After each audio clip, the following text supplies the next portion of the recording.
नेहमीप्रमाणे शुक्रवारी रात्री शेतात झोपण्यासाठी गेलेला रणजित हा शनिवारी सकाळी दूध घेऊन डेअरीला आला नसल्यानं आई वडिलांनी त्याची चौकशी केली। तेव्हा त्याचे मित्र शेतात गेले असता त्यांच्या पायाखालची जमीनच सरकली। काय आहे संपूर्ण प्रकरण पाहूयात। त्याआधी तुम्ही HPN मराठी न्यूज चॅनल पहिल्यांदाच पाहत असाल आणि अजूनही चॅनलला सबस्क्राइब केलं नसेल तर नक्की सबस्क्राइब करा आणि बेल आयकॉनवर क्लिक करून नोटिफिकेशन्स मिळवा। हीच बातमी तुम्ही फेसबुकवरती पाहत असाल तर आमच्या HPN मराठी न्यूज या फेसबुक पेजला देखील नक्की फॉलो करा। औसा तालुक्यातील वडजी येथील एका 25 वर्षीय तरुणावर अज्ञातांनी धारदार शस्त्रानं झोपेतच वार करून खून केल्याची घटना शनिवारी सकाळी उघडकीस आली आहे। या प्रकरणी भादा पोलीस ठाण्यात गुन्हा दाखल करण्यात आलाय। खुनाचं कारण अद्यापही उलगडलेलं नाहीये। रणजित तानाजी माळी वय 25 असं मयत तरुणाचं नाव आहे।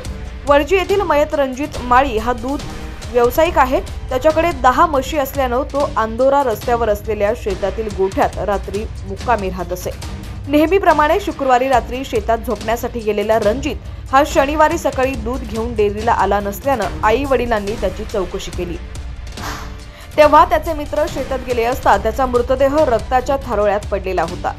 तसंच मृतदेहावर पलंग पडला होता। हे पाहून मित्रांनी त्याच्या आई वडिलांना याची माहिती दिली। आई वडिलांनी घटनास्थळाकडे धाव घेतली। दरम्यान या संदर्भात पोलिसांना माहिती देण्यात आल्यानं भादा पोलिसांनी घटनास्थळाचा पंचनामा केला।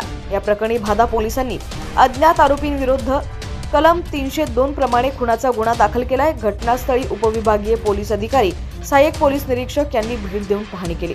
मयत रणजितच्या पश्चात आई वडील एक भाऊ विवाहित बहीण असा परिवार आहे।